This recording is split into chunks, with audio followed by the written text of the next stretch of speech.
जय माता की। कैसे हैं आप सब? आप सबका स्वागत है मेरे इस यूट्यूब चैनल पर। आज का जो टॉपिक है वो इस बात पर आधारित है कि चौकी दरबार लगाने वाले लोग अंत में बर्बाद क्यों हो जाते हैं। शुरुआत में तो सब कुछ अच्छा चल रहा होता है, लेकिन धीरे धीरे परिस्थितियां बिगड़ने क्यों लगती हैं, तो इसी पर आज हम चर्चा करेंगे। चर्चा में एंड तक बने रहिए, और अगर आप मेरे चैनल पर नए हैं तो चैनल को सब्सक्राइब कीजिए, बेल आइकन दबाइए, ताकि हमारे द्वारा अपलोड की गई हर वीडियो की नोटिफिकेशन आपको मिल सके। तो चलिए बढ़ते हैं वीडियो में आगे।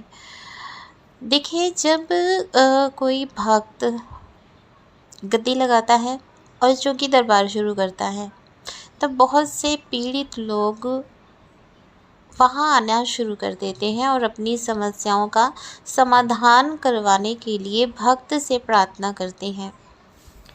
जो भक्त होता है वो भी सामने वाले पीड़ित व्यक्ति को देखकर दया भाव अपने मन में रखकर उसके प्रति बहुत ही ज़्यादा दया भाव से उसकी समस्या का समाधान करने के लिए भगवती से प्रार्थना या अपने इष्ट देव से प्रार्थना करता है। हर चौकी दरबार के कुछ नियम होते हैं, लेकिन जो पीड़ित व्यक्ति होते हैं वो अपनी समस्या का समाधान हो जाने के बाद उन नियमों का पालन नहीं करते। जैसे कि हर दरबार का नियम होता है कि जब किसी की अरदास पूरी होती है या जब किसी की कोई समस्या का समाधान होता है, तब वहाँ पर उस दरबार में भोग प्रसाद चढ़ाना अनिवार्य होता है। ये सभी दरबारों का नियम होता है। लेकिन जो सामने वाला पीड़ित व्यक्ति होता है वो अपना काम निकलवाता है और वहाँ से चला जाता है, और भोग प्रसाद देना वो ज़रूरी नहीं समझता। बहुत से दरबारों में ऐसा लोग करते हैं। तो जो पीड़ित व्यक्ति होता है अपनी समस्या का समाधान पाने के बाद भोग प्रसाद नहीं देता, जिस वजह से भोग प्रसाद न देने की जो फल है वो उस भक्त को मिलता है, जो वहाँ गद्दी पर बैठा हुआ उस पीड़ित व्यक्ति के लिए प्रार्थना करता है। क्योंकि शक्तियाँ जो होती हैं जब वो काम करती हैं तभी काम करती हैं जब वो भक्त उन शक्तियों से काम करने के लिए कहता है।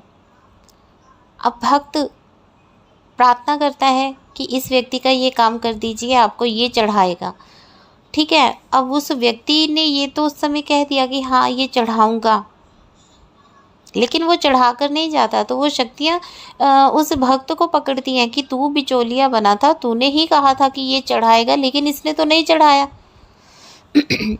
तो इस प्रकार से वो कष्ट उस व्यक्ति पर आना शुरू हो जाता है। वो व्यक्ति जो है बीमार रहना शुरू हो जाता है, या आर्थिक तंगी उस पर आनी शुरू हो जाती है, घर में या कलह कलेश होना शुरू हो जाता है।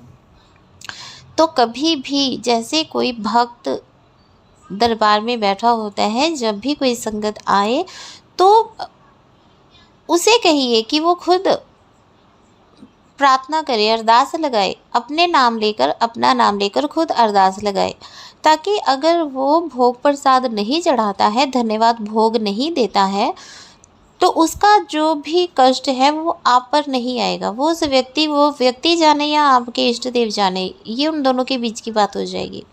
दूसरा जो कारण होता है, जो भक्त होते हैं वो बहुत ज़्यादा परेशान रहते हैं, शारीरिक तौर पर बहुत ज़्यादा बीमार रहते हैं। उसका क्या कारण होता है?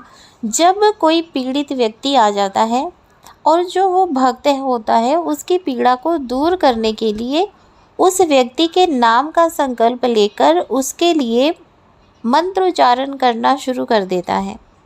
जब वो व्यक्ति संकल्प लेकर उसके लिए मंत्रोच्चारण करता है तो उसकी परेशानियां ख़त्म होनी शुरू हो जाती है और आपकी परेशानियां बढ़नी शुरू हो जाती है।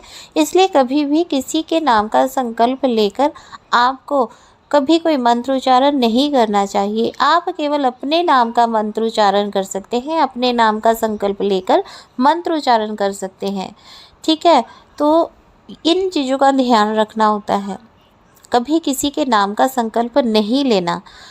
तीसरा जो कारण है, बहुत से लोग क्या करते हैं कि उतारा करते हैं और उतारा खा जाते हैं। उस समय उनको पता नहीं चलता। कुछ समय बीत जाने के बाद वो जो उतारा उन्होंने करके, जैसे नींबू उतारते हैं और खा जाते हैं, वो उतारा करके खाने की वजह से वो जो नेगेटिविटी होती है उस व्यक्ति के शरीर में चली जाती है, उस व्यक्ति के शरीर में प्रवेश कर जाती है, जिसका पता उसे बहुत समय बाद चलता है, जब वो बीमार रहना शुरू हो जाता है।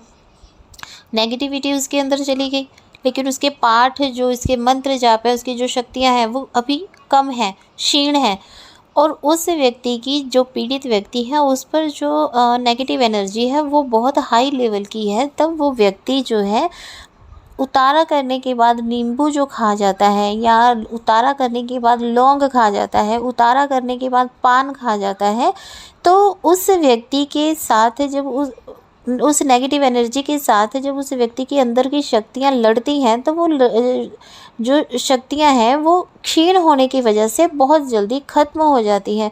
उसके बाद व्यक्ति का धीरे धीरे पूजा पाठ करने का मन नहीं करता, शरीर में आलस आना शुरू हो जाता है, थका थका शरीर लगने लगता है, और धीरे धीरे उसका जाप बिल्कुल ही छूट जाता है, पूजा पाठ बिल्कुल छूट जाती है, और व्यक्ति के अंदर जो वो नेगेटिव एनर्जी वो खुद अपने अंदर ले गया था, वो नेगेटिव एनर्जी उस व्यक्ति को परेशान करना शुरू कर देती है।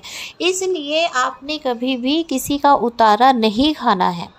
आप अगर किसी का उतारा करते हैं, उस उतारे को आप काट कर उसके 4 टुकड़े करके अलग अलग दिशाओं में फेंक सकते हैं। इससे नेगेटिव एनर्जी ना ही आपको परेशान करेगी, ना ही किसी सामने वाले व्यक्ति को परेशान करेगी।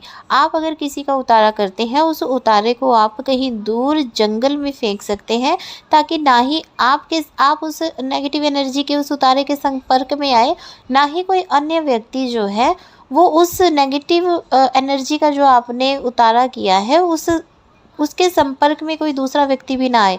क्योंकि जब आप चौराहों पे घेर देते हैं उतारा करके, तो कोई ना कोई व्यक्ति उसको लांघ जाता है और वो नेगेटिव एनर्जी उस व्यक्ति को लग जाती है। इसलिए उतारा करने के बाद बहुत दूर आप उतारे को फेंक दीजिए, ठीक है। या आप गड्ढा खोद कर वहाँ दबा सकते हैं, जंगल में, बियावान एरिया में, जहाँ किसी का आना जाना ना हो, ठीक है।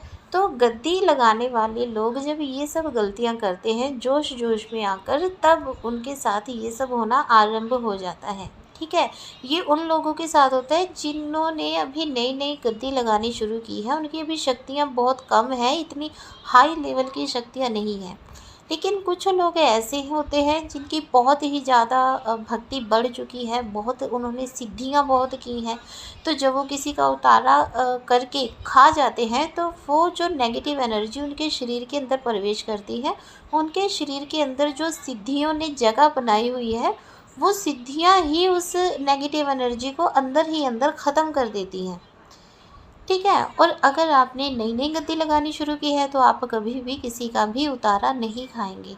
ये वजहें होती हैं जिसकी वजह से जो गद्दी लगाने वाले भक्त होते हैं, चौकी दरबार लगाने वाले भक्त होते हैं, वो पूरी तरह से बर्बाद हो जाते हैं, बहुत ज़्यादा परेशान हो जाते हैं, और वे भी किसी ना किसी चौकी दरबार के चक्कर में पड़ जाते हैं। तो कभी भी आपने ऐसी गलतियां नहीं करनी है। तो ये था आज का टॉपिक। आशा करती हूँ कि आपको अच्छा लगा होगा। जय माता की। खुश रहिए, खुशहाल रहिए।